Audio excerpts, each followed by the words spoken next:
How to bypass printing not allowed or cannot edit PDF file.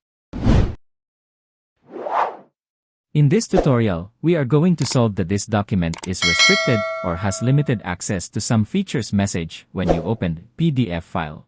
Let's start. Open your web browser and go to this link. I also put the link in the description below. Next, click Select Files.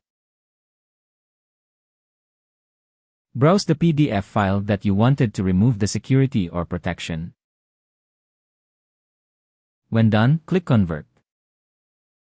Wait for the upload to finish.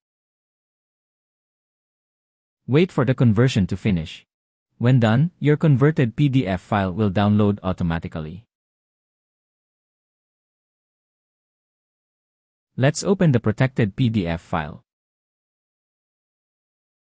As you can see, it's still protected and I cannot print or edit the file.